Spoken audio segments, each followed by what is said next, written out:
the price of games. Rise up, stand the price, the loss of legs. My occupation, in essence, not complacent. Block the banquet, stop the computation. I'ma make the coda, fools just wanna make the quota. They can't rock around here, they need baking soda. This a hydra, no way they taking over. Lay them below the basement with snakes and cobras. Yeah, we're the good ones. We're the ones that are going to keep the show afloat. You were talking earlier. Show. It's the Ink Monkey Pulp show, huh? I think that's what it is. Jamie, can you put that title? Jamie's our editor. Jamie, can you put that title across the screen? This is it's the Ink Monkey Pulp show. Ooh, actually, we're gonna make like 5 more cents. Yeah, we're gonna make 5 more cents than we typically make. Because 5. You just double the inker page rate there.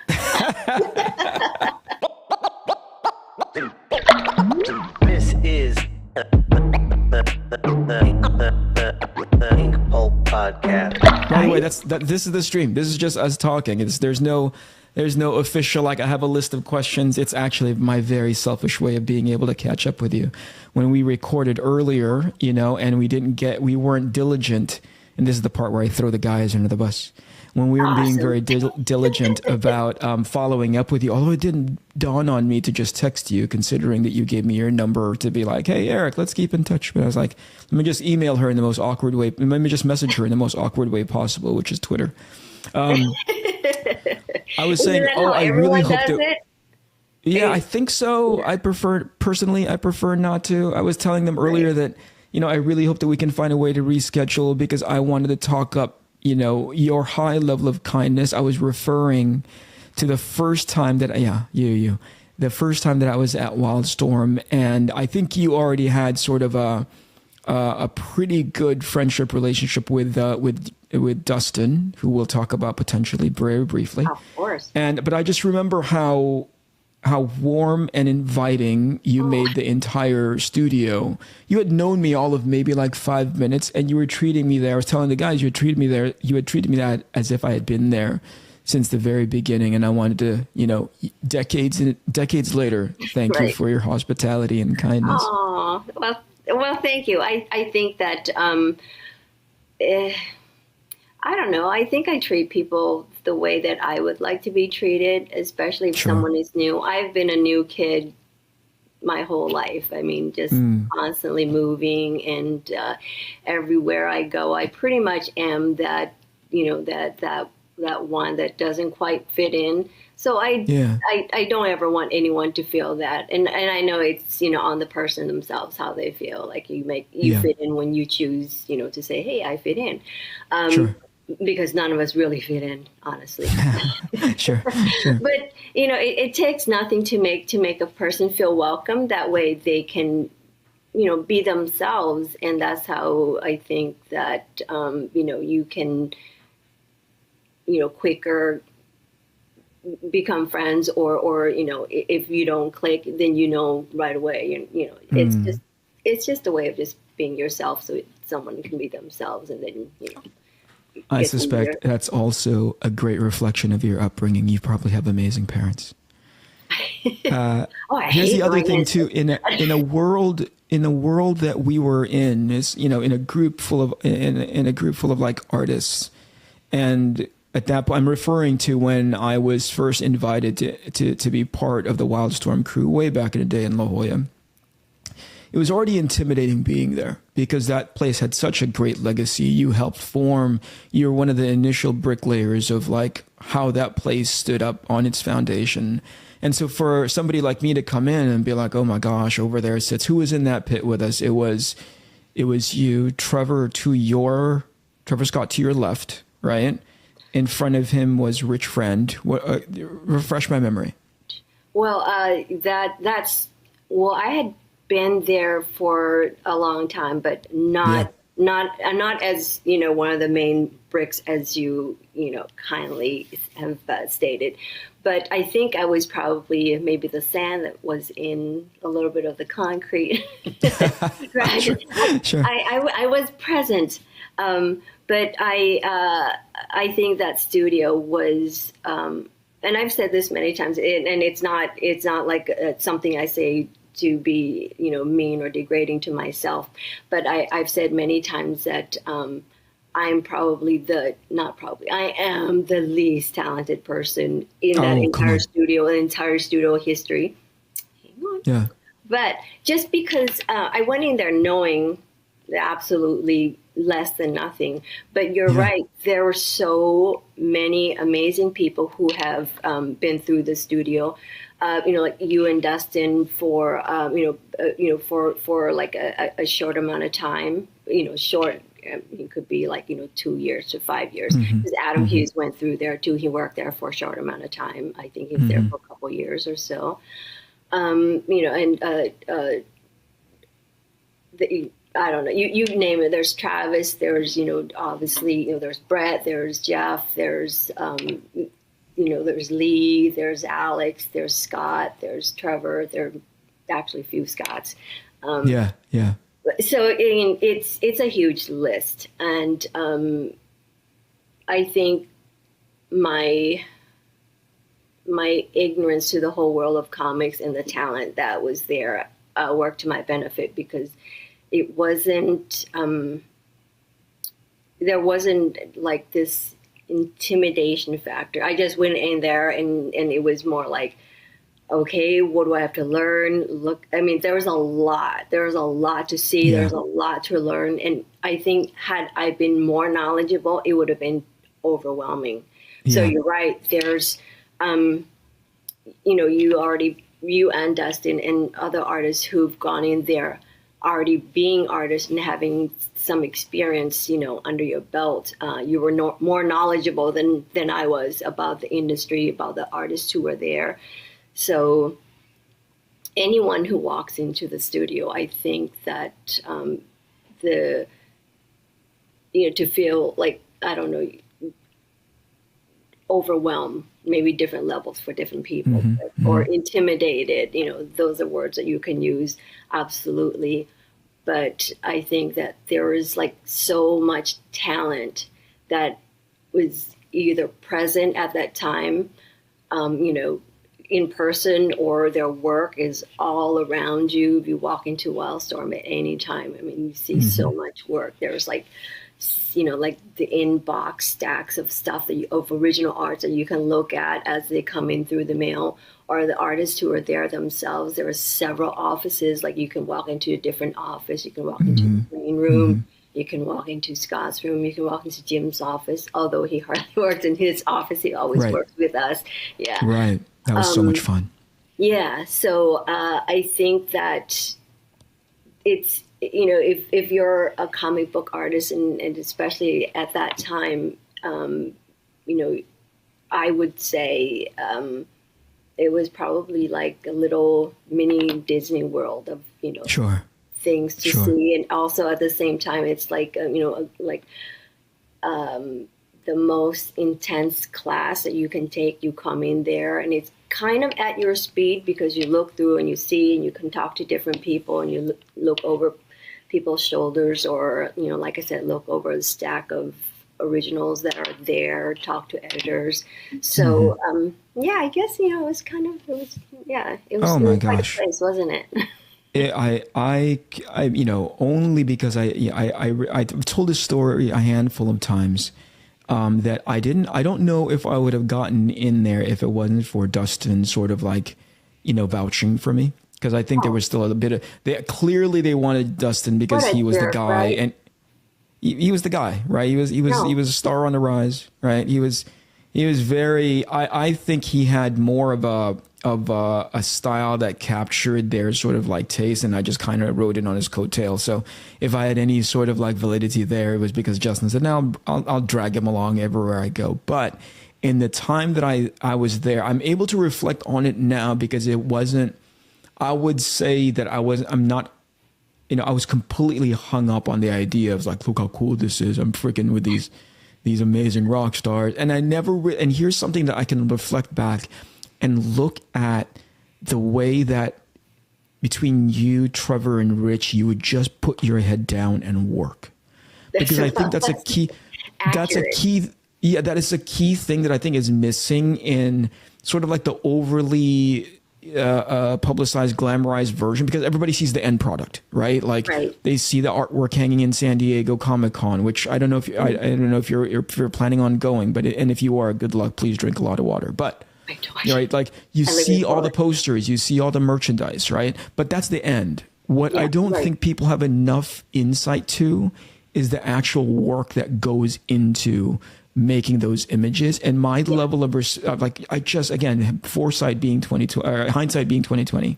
Like I just remember there were instances in which, again, in your warmth, in your cordiality, you were always open to a conversation, but at some point you were working in that day. At all points I was working. Yeah. I want to go back to something you said earlier about you and Dustin and your talent. And I want to say that, this is where one of those times where I think something that maybe, social media has done to us is that people, we don't know how to politely disagree with people.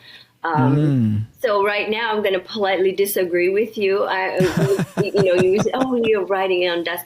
I honestly, to be truthful, I didn't know you. I didn't know Dustin. I didn't know your art. And that's not to say anything about where you guys were. And, in terms of like, your place in the industry or your experience or talent, grading level, any of that. I didn't know any of that. But what I can say, so I doubted that you were just coasting in, on Dustin's coattail, as you may have phrased it.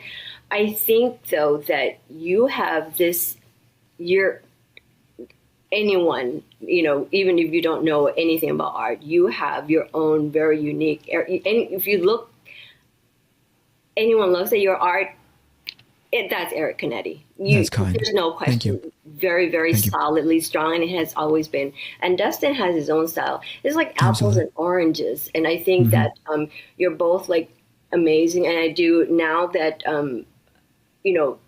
I am trying to be a little more educated, a little more, I'm trying to learn quite a bit from all across the board, different styles, different methods, different techniques, different personalities, just because I'm still new to the whole, art world and comic book art world, even though I've been an inker for a long time. Sure. But I'm just going to disagree with you. So that was an extra, extended version. But you're both extremely talented, and more each day as I learn more about art, I see how, at first glance, like, oh yeah, wow, that's very impressive, from anyone's eyes or point of view. But the more you learn about it, the more you see the work that's required. What you were talking about, the work that goes in before to produce the final product that everyone sees. The years that you put in, the time that you put in, and to do it in your own voice, your own personality. I think that, is something that most people forget. You look at a cover or a pinup or a book. Oh, that's cool. That looks awesome. But that's just a couple minutes. And as, successful as any artist would be in executing that, it takes hundreds and hundreds and thousands of hours just to do all the work that's required that goes into that, one or two piece or whatever, or just, and even then it's still not that it needs to be perfect, but you still see all the little areas where you need to work on. Everyone sees something else. So you go back for several more hundred hours to work on that one little thing that kind of stands out in your mind. So you're right. The hours that goes into, that each of us put in, that people don't see. I guess, that's good. When people see something and it looks amazing and they're not hung up on, maybe they could spend a little more time on it, or you could see the flaw rather than just appreciating how well, it was executed. I think, that's kind of the response that we look for, or that would be the confirmation of all the hours that we put in. No, that's fascinating. My thing to that, I want to add to what I had mentioned earlier. And by the way, thank you so much. You're very kind. You're very gracious. But here's the thing that I think, again, in hindsight, I look at my, for lack of a better term, like my performance back then, and I kind of took it for granted that, here I am at Wildstorm, one of the premier comic book studios around, and I didn't realize that wasn't enough, right? I can look like, I think Dustin had it. Clearly that entire studio was set up for it. They had the muscle memory to be able to do it. And it wasn't just about being in that space. It was about like, oh, it doesn't stop there. The work still needs to get done. There's still so much to do once you are. It's not the matter of like walking through the front door. That's almost like that's great. That's amazing. But you got to sit behind this desk and now you need to start producing, because that's how we keep the lights on the place. You know what I mean? So to speak. And in your case, I would think, and you correct me if I'm wrong, maybe you can speak about this a little bit, but you were somewhat in the mode of, you would do runs with different artists, like the people that you were associated with. And I think it's a crime that's like, it's rare that you are, you don't get elevated as high as that, because in my opinion, context switching from artist to artist, title to title, is such a huge challenge. There's so much, you can talk about this, I think, more eloquently, but like ramping into that style of the person that you're like partnered with, what does that take for you? What does that take? I think this is where, as a professional inker, I know that, in the business that we're in, where you're just happy to work, as an inker, honestly, it's not like we go in and we get to choose this is the writer I'm going to work with. This is the penciler I'm going to work with. And let's see what we can do. I mean, maybe that's the case for some. It was not the case for me. Especially, like I said, going in and, if anyone doesn't know, I knew nothing about comics, and it was. We'll talk about that. We'll absolutely we can touch on that later. We can touch on that. Yeah. But I think what it takes to stay in the business is the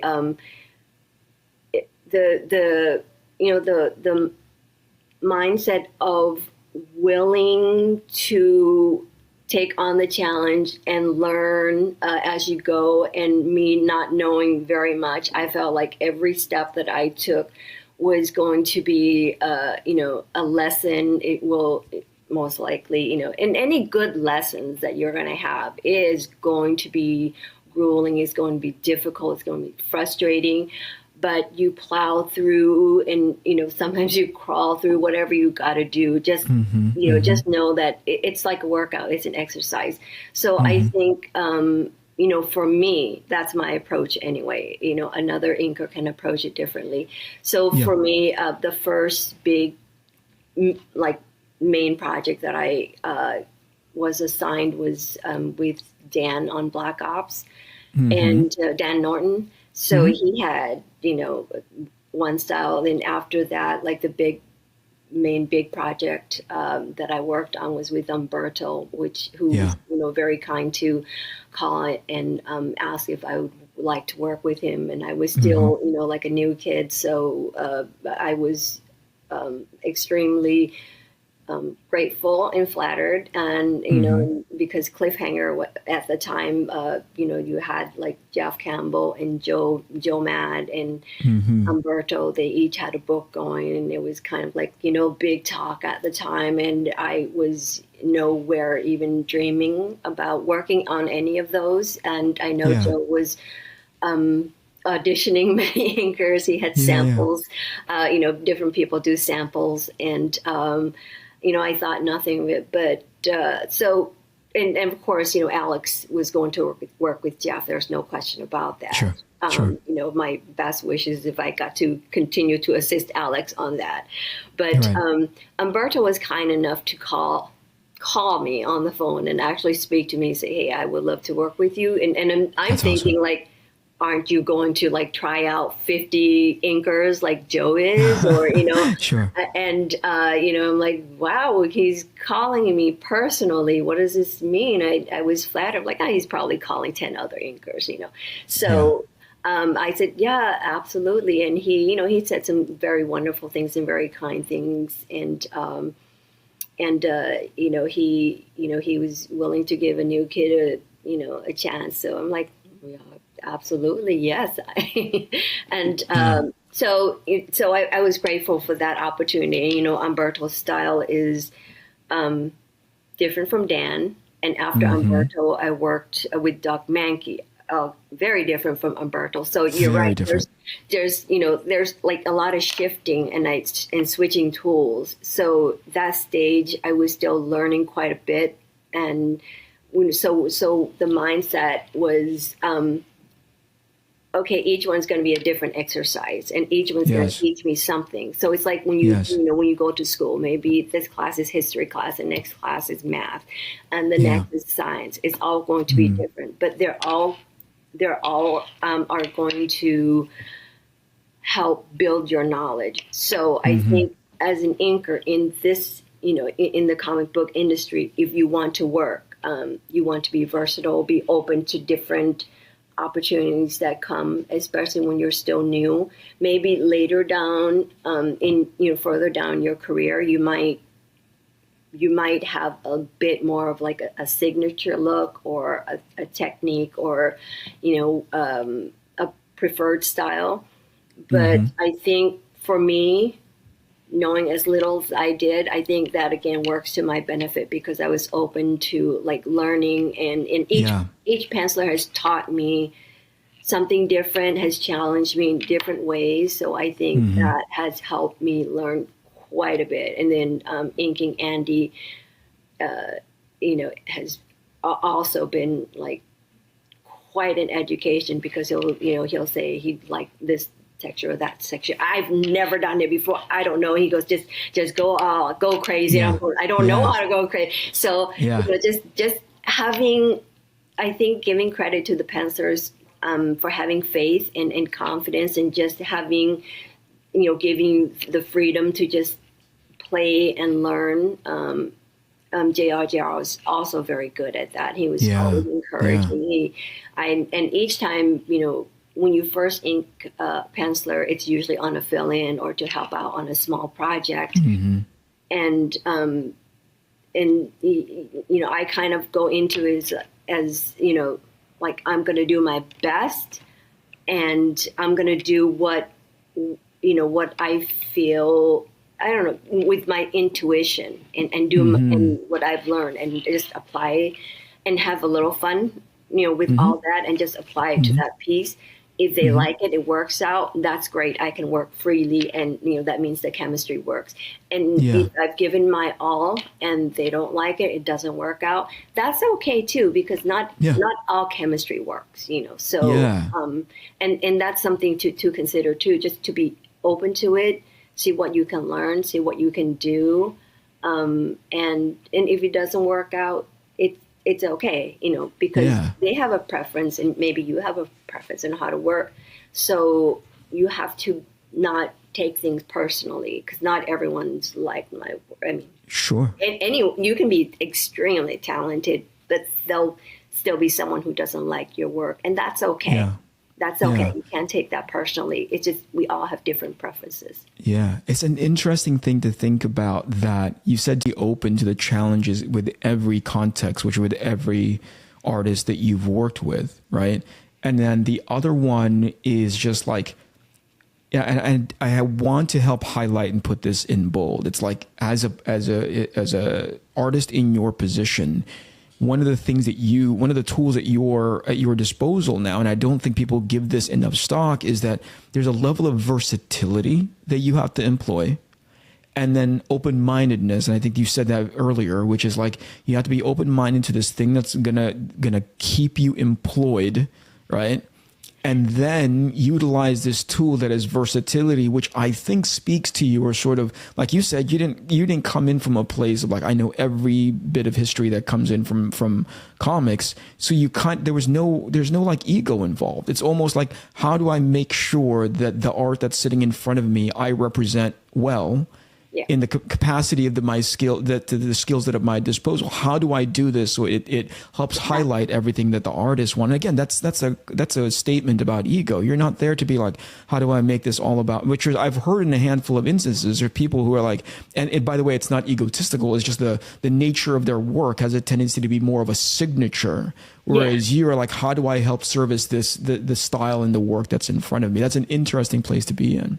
Yeah, and I think, like you said, not that there's anything wrong with it. Everybody works differently. And I think each person has to know for themselves why, what do I want out of this? And for me, it was, I want to be able to learn as much as I can. I want to open up opportunities for myself. And that means if you can, work over different styles, and, the versatility is huge. As an inker, you, like I said, it's not like you go in and pick and choose the jobs that you want. You put out samples of what you do, and you can hope that people, see it and say, hey, how about, maybe teaming up with Sandra, or maybe they suggest, an editor can suggest you for other jobs, and other pencilers who might have similar style or has some curiosities, and they're like, okay, that's what she did there. What would she do here? So as what you want to do as like a new person is get as many samples out there and as much variety as you can. If you're not like tied down to any particular, like you said, signature or style quite yet. And I wasn't. So I think that, for me, starting off, I'm like, whatever you have, I'll ink it. I don't even care. Give me the phone bill, I'll ink it. Yeah, so, sure. it's that hunger to learn as much as I can. And it came from, like I said, going into the studio, knowing how advanced everyone was. Anyone who was in the studio already knew more than I was, knew more than I did. So I'm like, I have some catching up to do. So I got to learn at every opportunity that I can, grab onto and learn. So I will do that. And I think that, that was my goal, was to learn, to try to, get some roots into the industry, get some work under my belt. So I'm open to, and I took on whatever, job that came by, like I said. Yeah. That's so freaking cool. Yeah. For several years, I was just like, I don't care. I'll do it. I'll stay up. I don't care. It doesn't matter. Yeah. I've taken on way too much work. And, but what I got out of it was a lot of education and a lot of experience, and it's if you know anything about inking, it's not like a huge financial return for your time if we're talking about pay. So it was enough for me to get by and pay my bills, and the more work I can do, obviously the more money I can make. And with that, so, a little bit of money was all that I needed, enough, but more importantly, how much I could learn about the industry and how many connections I can make, in work-wise, in like partnerships that I could form, or, with pencilers who might, maybe call me back again for another job. Sure. They have future opportunities. So that was my my main goal, and that's what I think that was the main driving factor for me. Yeah. So, it's fascinating to whatever comes my way. It's fascinating to think about the idea that to this day there is still there's like I don't want to say like it's a proving out period, but it's like you're at this point with as many professional notches on your belt, isn't it almost automatic that you are loaded into the clip of like, who's going to ink this? It's got to be Sandra, right? It's got to be like that. That's almost like that's a very, very short, exclusive list that gets to ink. You just rattled off a bunch of people in the industry that I find in very like, exalted space. You are associated and help to contribute to any and all of them. As a matter of fact, you're in that list. At this point, the thing that I'm hearing is like, how do you manage? And I'm going to credit your parents and your upbringing. Like, how do you manage to stay so humble and still approach everything from like a learning space? Where does that come from? Of like, that had to have been before comics, of where you're like, I don't know this place. Clearly, these guys have been around for a long, long time. And this is the beginning of your career. You're going in there going, okay, I have a lot of catching up to do, so I'll just do the work, right? That was the solution. That was the thing that you said, I'm going to, but here we are now, and you've done the work, lady. You've done plenty of, like, we can list off your entire, the comicsology thing of the stuff that you work, and yet you're still in that very humble, I've still got to get the work done space. Where does that come from? That didn't start in comics, right? No, it didn't. It didn't start in comics, but comics will help keep you to remember to stay humble, won't it? Yeah, talk about that for a little. Let's start with where it started from, and then we'll go to the comics as a reminder. Okay, and I have said it. Like nothing is off the boards. I mean, I don't mind talking about anything and everything. I think that I don't talk about my personal growing up or family history very much. I think people have pictures that they put together for themselves based on little, just as we do with everything in life. We see a couple of snapshots, we put together a picture. Must have been a perfect, movie. You see a couple of photos, must have been perfect. Sure. But I think that my parents are great people, and I think that just as with any of us, all human. And I think that I'm adopted. So I have not one set of parents. I have two sets of parents. Although I was adopted, I'm still somehow in both families. It's that's cool. It's kind of it's complicated and maybe confusing. But I think that has helped me, through life, and I think it started early in age. I was young when I was adopted. I was not too young. I was like 9, but to go from one world to another. I mean, literally, I'm coming from Thailand with one set of family, and I'm immediately in the U.S. in South Dakota with a different set of family. And I had said, like, I've moved in so many times and been in so many different environments that it has taught me to learn to know that it's okay if you're different. You can still make your way through, and but do it. And the faster you do it, the better it will be for you. So the sooner you learn to stand on your own feet. Stay humble, learn as much as you can from all that's around you. If you don't do that, then you kind of remain in this like really fearful, immobile, position for a little too long. And that's where the discomfort comes in. The discomfort's going to be there. So I don't know. Being humble, I think, is the best place to start wherever you end up. And we end up in many places in life, right? So wherever you end up, whether it be something big, something small, it could be just walking into like a room where you have to give a speech, or you're dropped into a different country where you have to, like, you don't know the language, you don't know the people, you know absolutely nothing.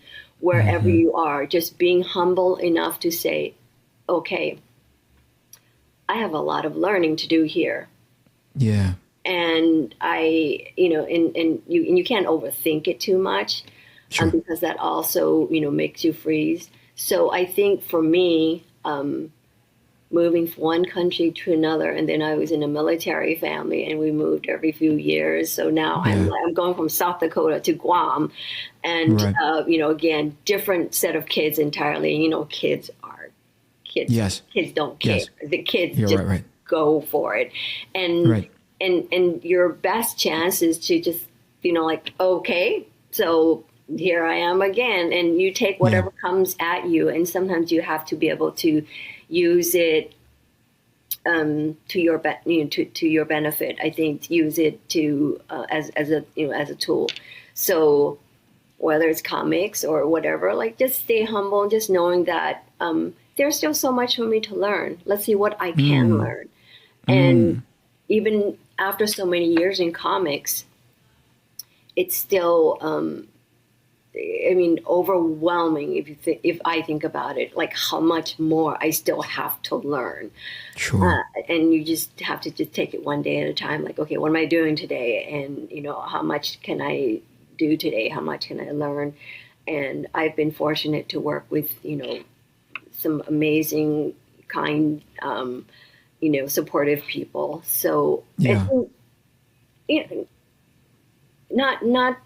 not in a Hollywood way where everyone is so wonderful. It's all Disney and Cinderella. Everyone's so kind, embracing you with hugs and butterflies. It's not. It's just I don't want to hang on to the horrible experiences. I just want to okay, this worked out great. Let me see what I can do with this.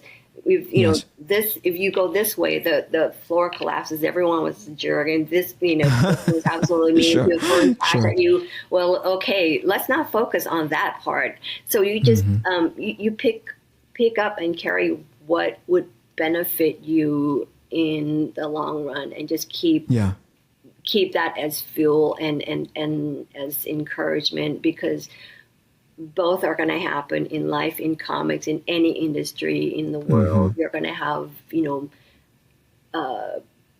positive experiences and negative experiences, and just, just focus on the positive one and keep that as fuel to help you grow and see the possibilities. If you keep looking in the, in the, I don't know, there's a right direction, but maybe with a right attitude or approach. So I'm just going to say that I have been lucky with the people that I've worked with, and I'm grateful for them. So, I will give them always credit for that and for helping me, grow. That's so cool. And anyone whom I've done differently, well, it's also learning experience, and that's that's for them to deal with and not me. So There's this interesting phenomenon, and it's not the first time that I've heard it. I come from a background of immigrant parent, right? It was my mom that brought me over, and this sort of release valve. Some people might call it a coping mechanism, but it's not that. But it's definitely a mechanism of I'm in a different place. Yeah. I need to understand how I'm going to thrive in this place. Yes. And I know, everybody being built very differently, but I think there's a generation of people who would rather than, I know this of my mother, so I'll speak about her. She could focus on all the things that may not have gone, ideally for her, and as far as how to thrive in the United States. But there was also a version of her that said I can't stay in that place. There's no time. I have only had 24 hours. I only have so much energy at my disposal. I'm a single parent. I'm raising a kid. Yes. I can either hyper focus on the stuff that didn't work, or I can hyper focus on, if it didn't work, how do I fix it, or focus on the stuff that I actually is working. Right. Yeah. And I think there's something about that gets passed along to me, where I'm I could do that. I could get hung up on, why didn't that, turn out exactly the way that I pictured it in my head? Or they're I think there's some of it that did work. I just know how to optimize for it later on, Yeah. And so we grew up in an age, by the time we became professionals, and I feel almost embarrassed lumping myself in with you when it comes to like professional work, but please allow me that. But like, we grew up in a space when we had access to some social media, right? We had access to like our, Wildstorm had their fair share of message boards and people talking to them in an direct way. But what I do believe that the way things are set up now, everything is so much more immediate.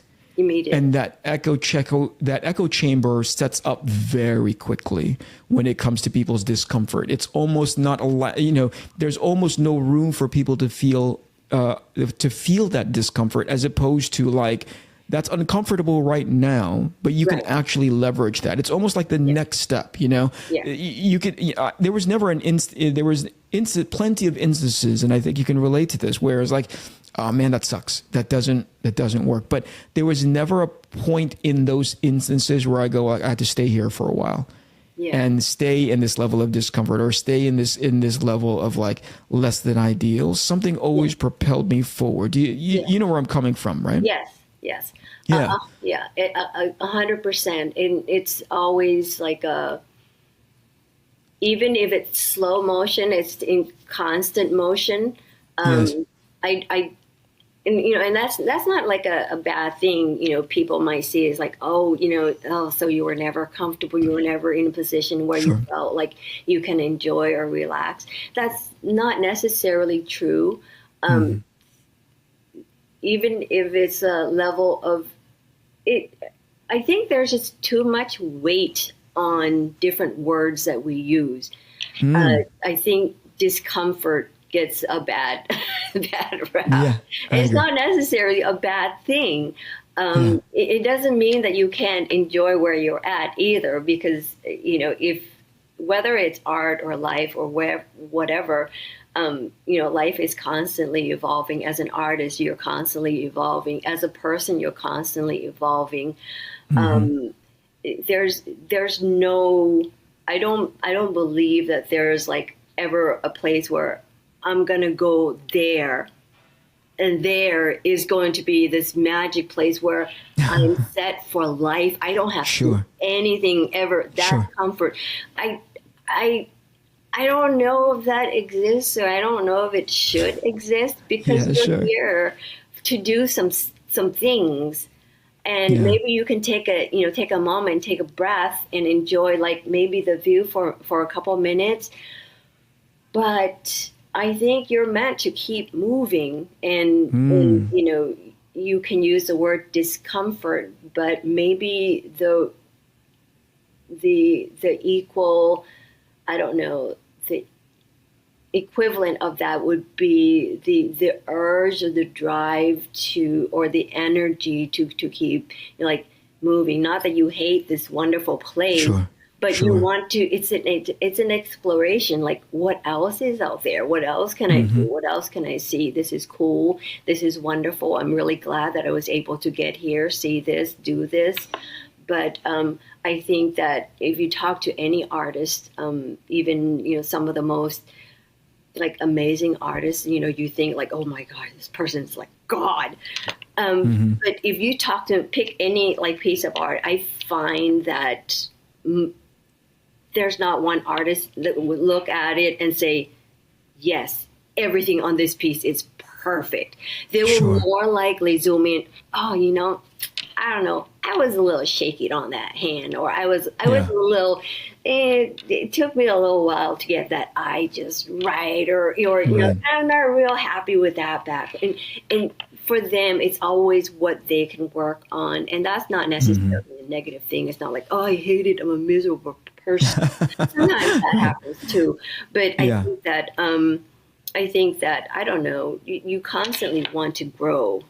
And I think that these are just my feelings. So anyone, please don't get all mad at me. These are just my feelings and my opinions. But I think that naturally, maybe we get frustrated or unhappy because I think there's a naturalness in us to want to grow. And if we don't move in that direction, there's a certain like frustration, an internal frustration. And, then it I don't know, it almost like I don't know, handicaps you in a way, so you're stuck in this like frustration. So even if you just have to move a little, just move from the spot where you were at, it might help you move even more in like the right direction or a direction of growth that will get you out of that funk that you're in. So even if you're like, say you're working on a piece, you're drawing like something forever and ever and ever, just don't stay there. Move past it. Do something else. Finish it. Move on to the next piece. Otherwise, you stay there. You're in that funk. You don't know what the heck is wrong with it. And the longer you stay there, the less it gets more muddy and crazy. And it's the same with life. It's the same with your dad or, So advice to that's everybody. great. There's actually two things I want to help point out. And this is the portion of the show where we throw my cohorts under the bus. Right. You said more oftentimes than not, there are rarely any artists that take a look at their work and say that it's perfect. I don't know if you know Matteo Scalera, but Not Matteo personally. Not personally. Yeah, I know. I do. But right? I know you I've have nothing but wonderful words for him. I've watched a couple of your podcasts. I don't know about that. I'll say this. That guy loves the idea of himself. He just that guy is the genuine personification of a guy who thinks that his own poop doesn't stink, right? Oh. But then the flip side of that coin is the other guy that helps run this show. His name is SHAWN Crystal. Yes. SHAWN is the Eeyore of everything. This is the worst thing possible. My art's never going to get better. He hides it under the facade of like growth, but really I think he's a couple steps away from just jumping out his own window.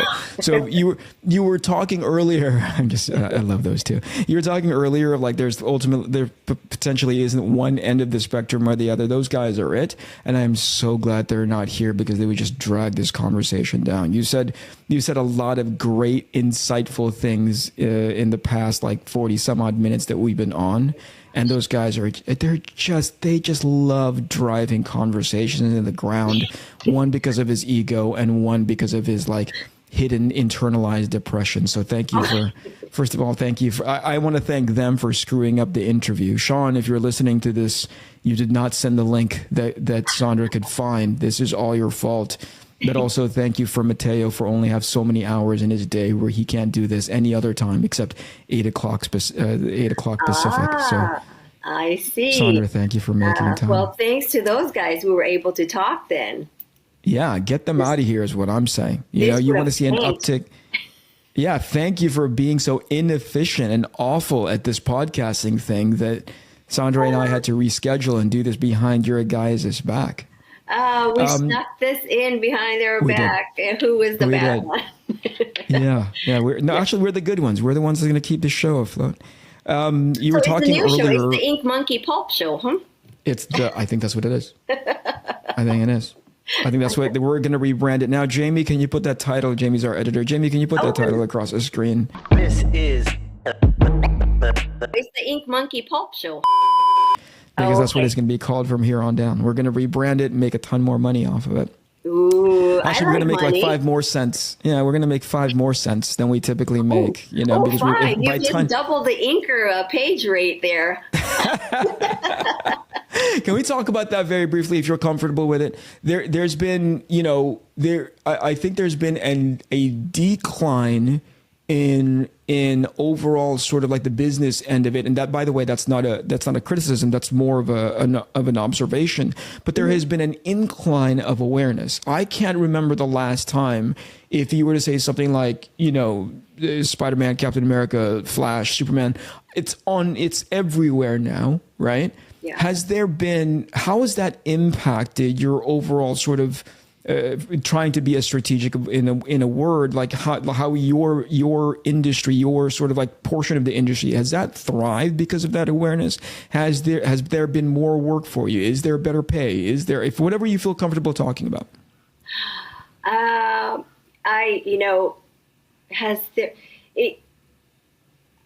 don't think it has changed much for inkers. I think that whatever hype comics may get, I don't think it trickles down to benefit. Not in my experience. I mean, everyone has their own experience and different stories. But I think, unfortunately, in terms of publishing comic books, there is a budget. That's the story I get anyway. So there's always like a limited budget, and I think that there aren't so many books. There are very, very few books published, and I think they're willing to spend very, very little money. And inkers are. I don't think that people really understand what it is that we do.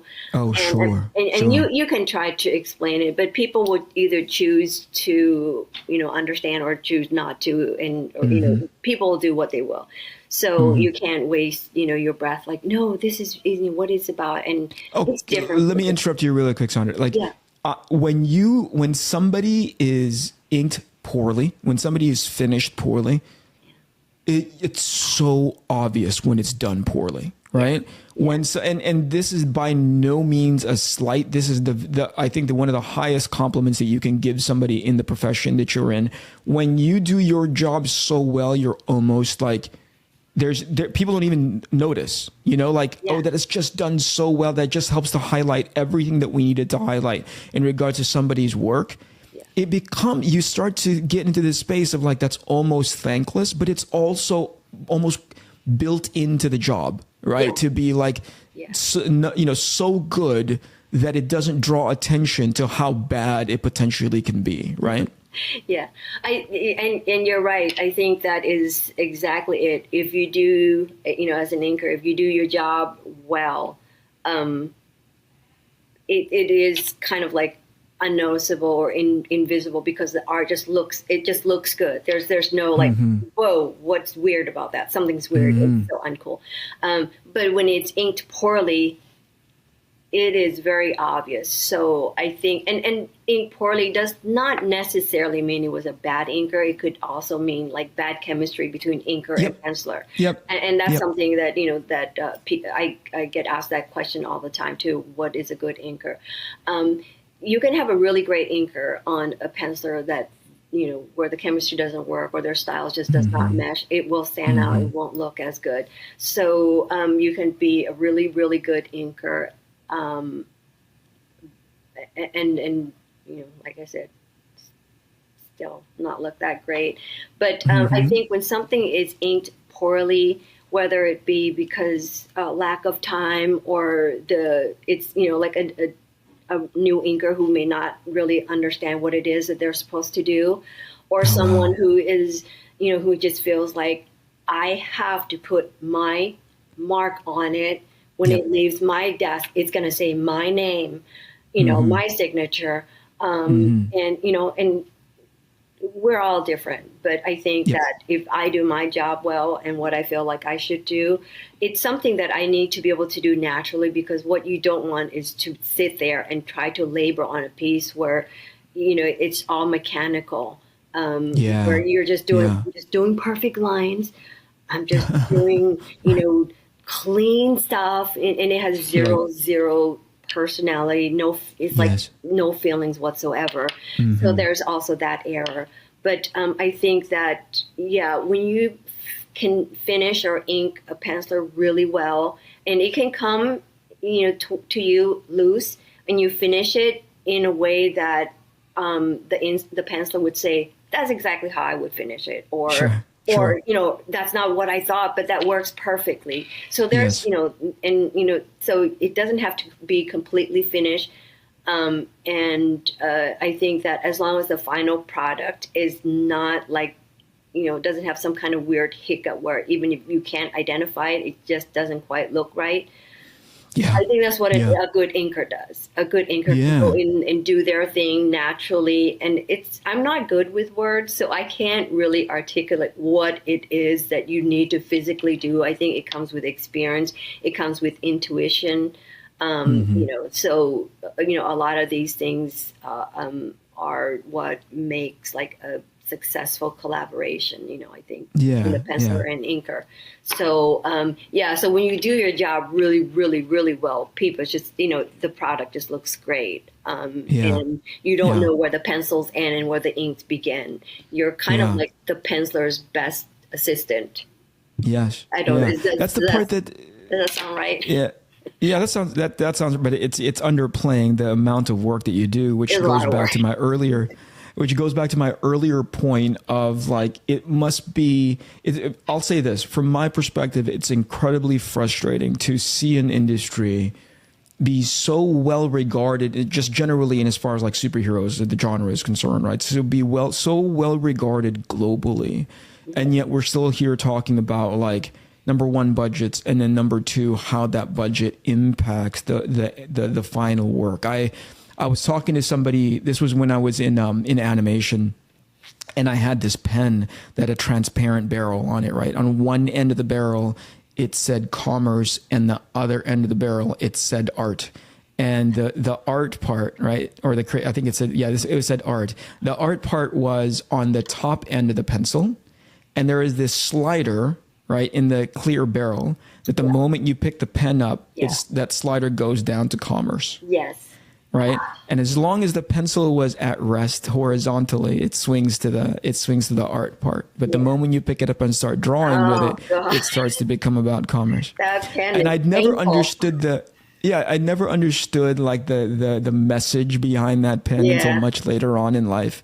But I think there's those two things that are in constant sort of like at odds with each other, which is everything that you and I are talking about right now, which is how do you stay, number one, how do you help highlight all the necessary things in order to make this image look as good as it does, whether it's tight or loose. You have to understand your job. You have to understand the function that you will have in that pipeline.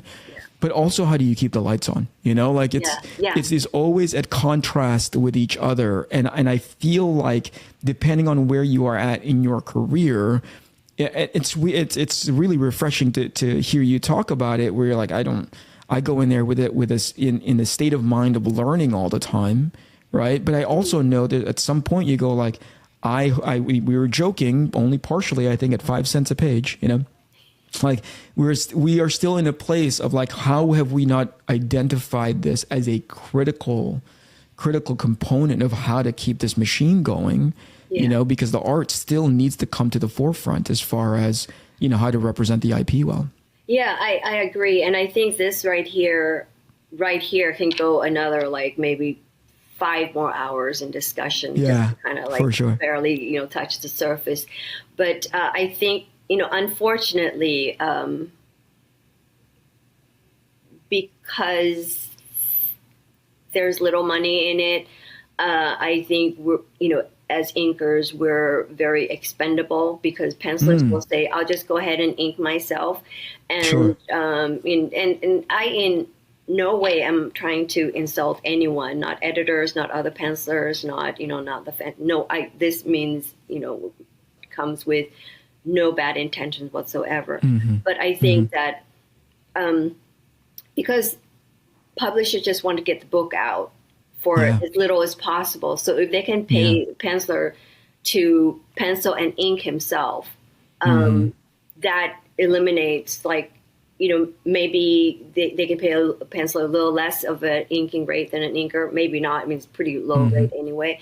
So anytime they can just cut a little bit off the budget or, the expense, then, that's a win for them. And honestly, I think a lot of editors don't even know what is a good inker or even what is a good looking final art product, because they're like, I don't care, just get it done.